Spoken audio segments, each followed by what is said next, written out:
What is going on? Jean-Mac Radek here, and in this video I actually wanted to take a break from regular scheduled programming of medical school, more medical school. And instead I wanted to show you some sound panels that I built this past summer, and the first one you can see is right behind my head, and there's one right here over my right shoulder. And in this video I want to show you how I built the sound panels, why I built the sound panels, and more emphasizing the benefits of actually sound treating your space. So, with that, let's go ahead and fire up the B-roll sequence.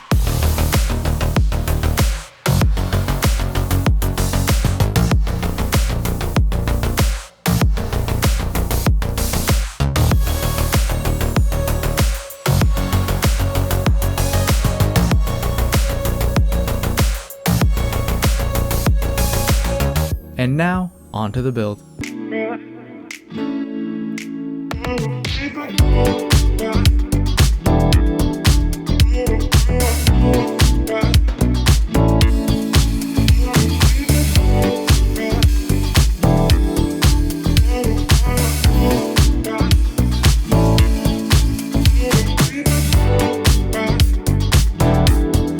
For two of the panels, I decided I wanted to go for some diffuse edge lighting with LED light strips that I got from Govee. So I routed out two different channels, the first being for the LEDs, and that was 3/8 inches wide and 1/4 inch deep. Now the second was 5/8 inches wide and 3/32 deep, and that was for the diffuse acrylic that I made.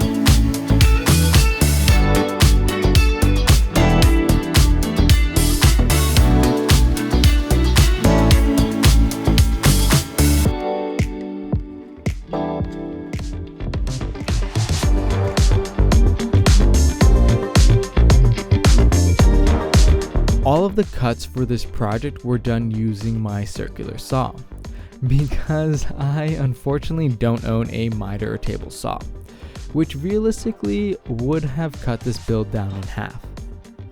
Oh, that would have been so nice. Hindsight being 2020, I probably wouldn't do this project again with the tools I had available, because it is just such a beast of a project, and because I also had 10 panels with 5 different styles, which means the reproducibility of the panels wasn't really that high. For wood, I used 2 sheets of 3/4 inch 4x8 maple plywood because I wanted to go for a wood exterior build and I wanted to use some more aesthetically pleasing wood. For the mini interior frames and some of the ceiling mount strips, I used some 2x4 sanded plywood because you're not going to really see that wood at all.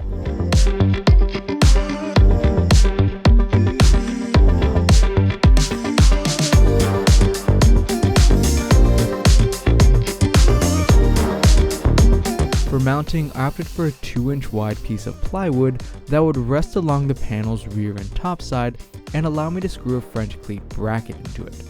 Staying true to the build, I opted to glue these in place and clamp them overnight.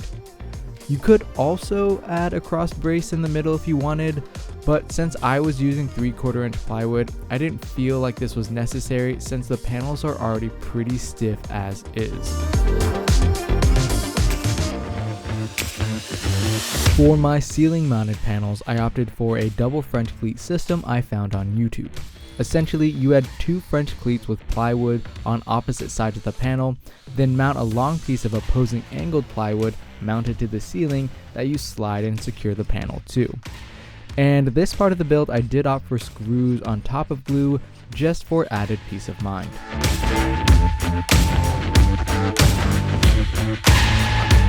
I opted for a miter joint enforced with Doweled splines because of its relative ease of build, the strength of the joint, and ultimately the aesthetics.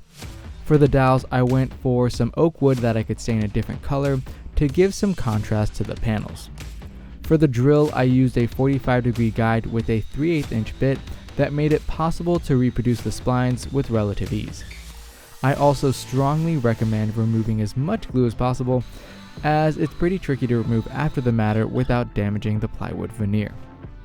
Also, to my surprise, rubber mallets and sharp wood are not friends, so do yourself a favor and use a regular hammer from the get-go.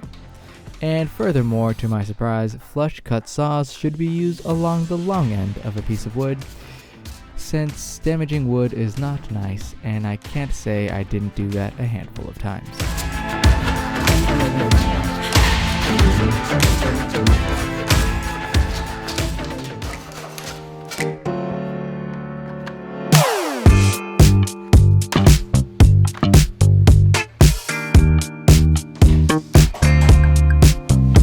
Sanding and finishing were done with a random orbital sander and a finishing sander. I mainly stuck to around 240 and 320 grit, as this made the board smooth to the touch while removing any miscellaneous squeeze out from the glue up and the dowel splines.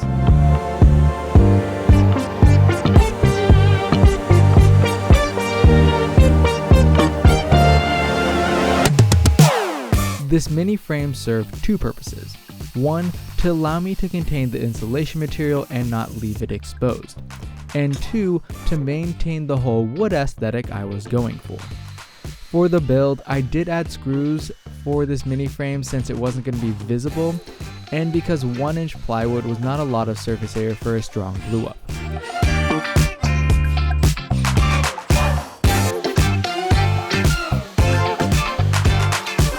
Also, if you do opt for this build style, do save yourself the trouble and round over from the get-go.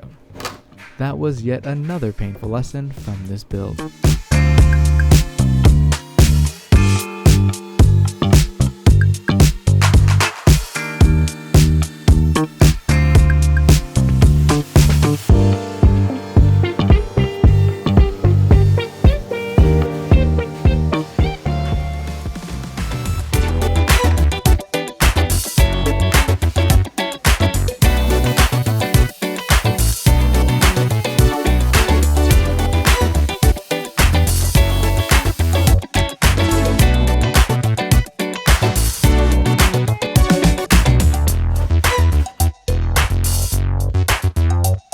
I frosted the acrylic before installing it with some Rust-Oleum frost spray, making it easy to acquire a decent frosted effect without having to go through a very involved sanding and buffing process.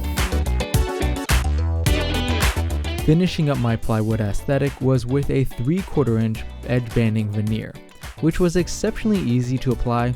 Just cut to size, heat with an iron, and let the glue melt and adhere to the face side of the panel. The only really fancy thing I did about this edge banding was add my 45-degree cuts to match the miter joints.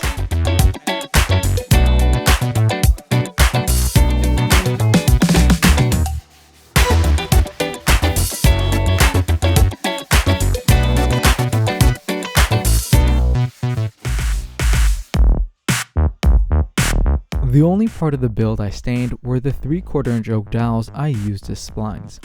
After finishing up the build, I'm actually really glad that I did because it contrasts the natural maple wood very nicely. Also, for any excess that bled from my Q-tip, I used mineral spirits on another Q-tip to clean it up.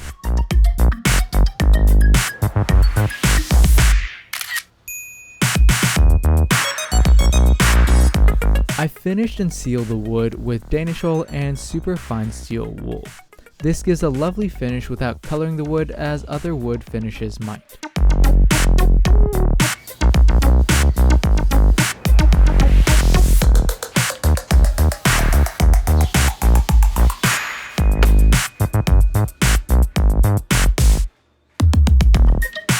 No fault of LED light strips in general, but if you do have visible LEDs, you will have hotspots, even if you use heavy diffusion. That being said, I knew that going into this build, but I just couldn't justify spending over $100 for a 16-foot neon rope light from Gobi, so I didn't. So if you don't want to have hotspots, I do recommend backlighting the panels instead of front lighting them, but I just wanted to have the light be more visible in my shots. Now, to secure the acrylic, I used a glue gun because it was relatively quick and should be pretty easy to remove should I want to swap the LED light strips for a neon rope in the future.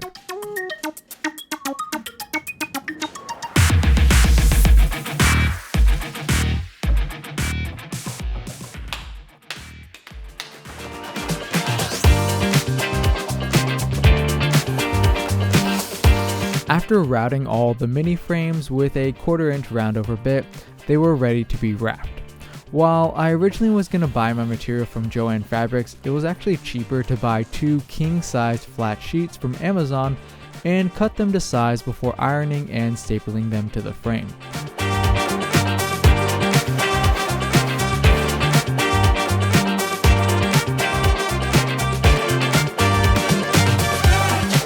And while I started wrapping, I pulled the fabric so tightly that the middle of the frame actually started to bow in a little, and I did this on purpose because when I fastened it in the inside of the sound panel, it would pull the fabric even more taut and ensure there would be no wrinkles in the finished mini frames.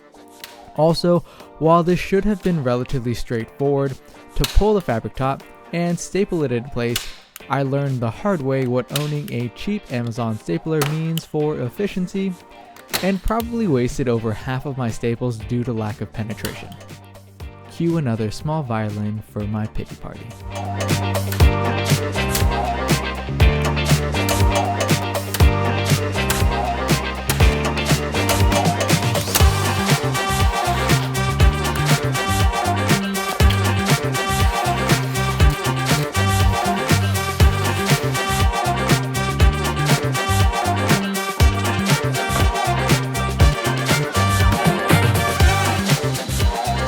I secured the panels in using 1 1/4 inch truss head screws. And since each mini frame took me an eternity and a half to wrap, courtesy of my prized Amazon stapling gun, you can forgive me for being frustrated, not once but twice, for having my impact driver slip off the screw head and throw all my hard work in the bin. Damn it! For this part of the build, I used the wood clamps to ensure the mini frame didn't move forward while drilling into the panel, and swapping to the screwdriver, while more exhausting, did save me from other slipping mishaps and ultimately gave me more control when I needed to push the mini frame into the panel to secure it tightly.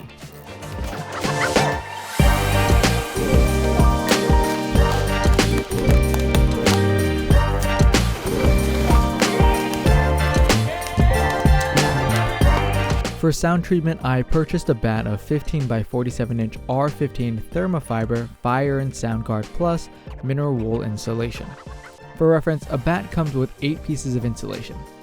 2 of those pieces went into my 3 31.5 by 48 inch sound panels, and the remaining 2 pieces went into my 16.5 by 48 inch sound panels. And while I was exceptionally sweaty doing so, I made sure to wear a long sleeve shirt, gloves, and a respirator to handle the insulation, as it's not good for it to touch bare skin or be inhaled into your lungs. For backing fabric, I use heavy duty weed barrier, as this fabric is affordable, breathable, and permeable enough to have sound waves pass through it, and it doesn't need to be particularly aesthetic, as you won't ever see it unless you take the panels down. Initially, I trimmed the excess barrier fabric, but later in the build I found that rolling it over and stapling the excess not only looked cleaner, but made it less likely for any insulation to sneak out in a worst case scenario. Also, since I made sure the mineral wool panels were 6 inches deep, I had a baked in air gap to improve the efficiency of these panels and didn't have to add a spacer after the matter. Additionally, cutting a 1 inch perimeter off the mineral wool meant the insulation could sit flush with the mini frame and fabric. Lastly, I had 24 panels of acoustic foam from my old studio that I previously used for less than optimal sound treatment. And since I didn't want to throw them out, I decided to put them to good use and repurpose them in my less than critical sound panels, because foam panels on a wall are just really unaesthetic.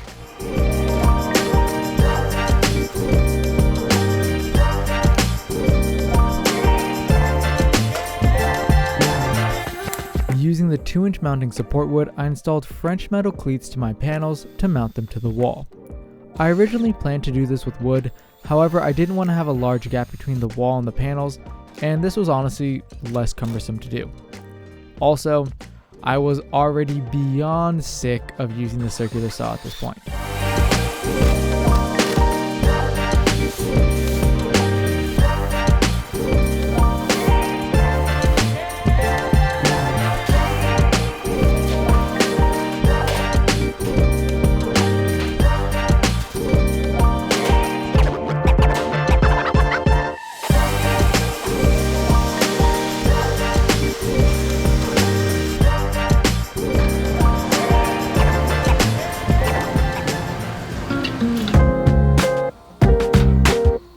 Using the other French metal cleats, I mounted my panels around my room in optimal locations.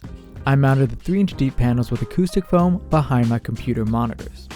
I placed the 4-inch deep panels with acoustic foam to the side and behind my powered studio monitor speakers. For my 6-inch deep panels with the insulation, I mounted them to my door using shower hooks, and the other ones I used French cleats like on my other panels.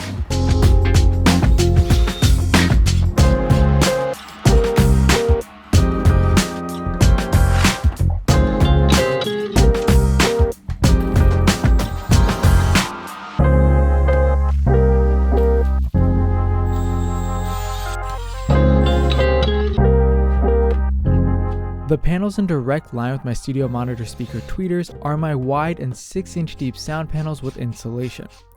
Also, as my camera points diagonally across the room, the LED sound panel actually can be seen in my videos and Zoom calls as it sits right behind my head.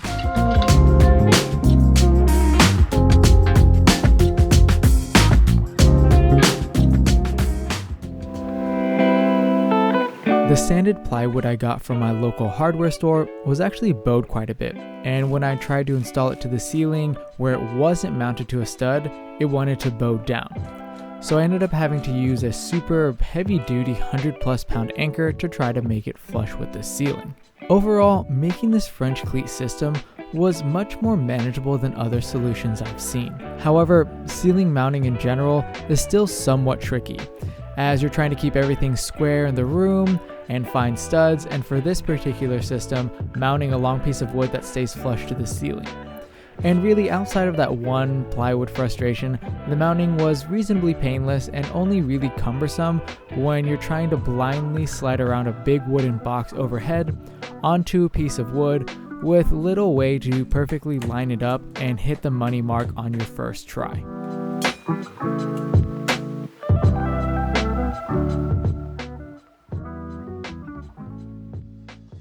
This project is something that's actually kind of close to me because it does transect so many of the things I really enjoy doing. So it transects my hobby for videography, which I've been doing for the past 5+ years, teaching, which I did as a personal trainer, I've done as an anatomy tutor for 10+ years, and then also more recently, woodworking, which I didn't really start woodworking on my own.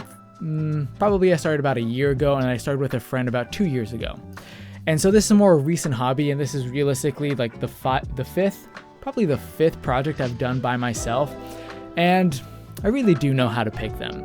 And so this woodworking project that I have wanted to do for a while, I decided I wanted to build some sound panels to treat my office and my studio space, and I originally wanted to do this for my podcast, my Dr. Rice's podcast that I do with other medical school students. However, after building them out and putting them in my office, I realized this space is just too small. I have a 10x10 office, and having 2 people in here doing an interview style podcast, it's just not big enough. However, ideally when we do move into our new home, I will have a bigger space to do a podcast in, and I can use these for that space. However, for the time being, I'll just do it in my kitchen, and that works out really well.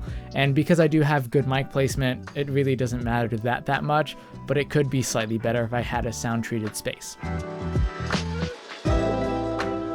Now for my sound panels, I wanted to do something that wasn't just functional. I wanted it to be aesthetic as well.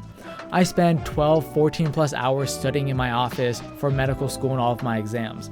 And so I'm here a lot of time, and when I looked up, I wanted to be able to see something that I was proud of, but that also looked really aesthetic. So for me, investing more time up front to have something that wasn't just functional, but also really looked the part was ultimately worth it for me. However, because of this, it does mean that the build does take a little bit more time and it is more expensive. So for those of you that are looking for a more economical way to build sound panels, this isn't it. You can change out, using the 3/4 inch plywood and not maple plywood that I use for like MDF or sanded plywood.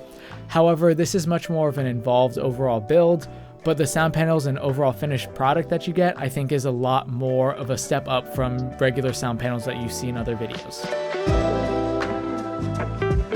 And thankfully I did have some free time during my winter break to get around to video editing this whole project, and let me say it was involved as well.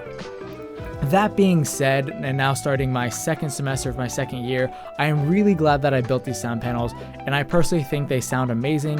And not only do I want to show you how I built out these whole sound panels, but I also want to show you how it sounds in this space before the sound treatment and after the sound treatment. And with that, I did all of my voiceover work in this video with the Earthworks Ethos microphone. However, I didn't have this microphone prior to sound treating my office and studio, so I'm not going to have a comparison pre and post sound treatment for this microphone. That being said, I did do a pre and post sound treatment test with 5 different microphones, and so if you do want to hear the best audio quality for those, I do recommend wearing some high quality headphones and trying to hear the sound differences not only between the microphones, but also between the pre and post sound treatment. Full disclosure, I did not add any EQ, compression, or any post-processing to any of these microphones, so what you hear is the sound treatment or the sound treated studio or unsound treated studio. Firstly, the on-camera shotgun microphone, which is my Rode VideoMic NTG, and this is going to sound a lot better when it is closer to your subject. So here it's about, I'd say about 4 feet away from me, and this is probably going to be the worst sounding because it is so far away from me. So room test 1, 2, 3. Post-treatment test with the Rode VideoMic NTG on camera about 4 feet away from me. Mic test 1, 2, 3. Next, my VideoMic Go with a lavalier. This is going to be great when I'm moving around a lot, but in this kind of setting, I won't really use this microphone. But room test 1, 2, 3. Going to the Rode Wireless Go with a lavalier. I did try to have the placement similar to where I had it pre-test. Mic test 1, 2, 3. Next, my Sennheiser MKE 600. This is the microphone that I use as my speaking mic for the podcast. And so this one, I normally hold about 6 inches from my mouth instead of getting super close on it. So mic test 1, 2, 3. Back to the Sennheiser MKE 600. Mic test 1, 2, 3. Next, my next 2 microphones. So let's switch this real quick. Make this work. This setup, this is my guest microphone. It's a dynamic microphone. I do have a cloud lifter from Clark Technic, so that's going to help make it sound a little better. So it's a dynamic microphone with inline boost, and again, 6 inches off. So room test 1, 2, 3.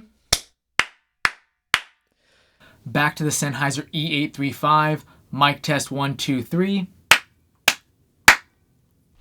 Now, typically I use this microphone as an overhead shotgun mic. It's a small diaphragm condenser, which in a small room works really well. Again, I like Sennheiser microphones, so an E614, room test 1, 2, 3. Back to the Sennheiser E614, mic test 1, 2, 3.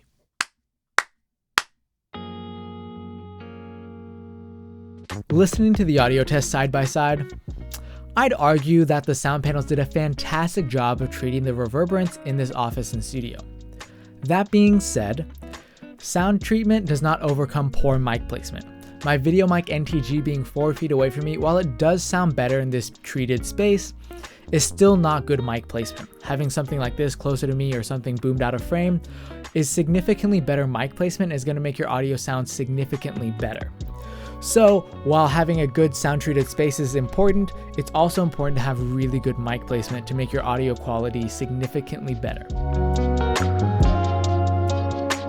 Now that step 1 is on the horizon, I won't be doing any big woodworking projects. There are just not enough hours in the day. That being said, I will be going back to regularly scheduled programming with the Dr. Rises podcast, and when I do start my 3rd year medical school rotations, I am hoping to do some Q&A based interviews, maybe some other day in the life videos, and if there are more hours in the day, some more woodworking project videos. Regardless, I want to thank you so much for watching this video. I hope you enjoyed watching the build process for these sound panels and have taken some value in the treatment of a room and how your room can sound significantly better post-treatment and making your space sound better. So, if you haven't done so, go ahead, please like the video, subscribe to the channel, and I will see you in the next one. À bientôt!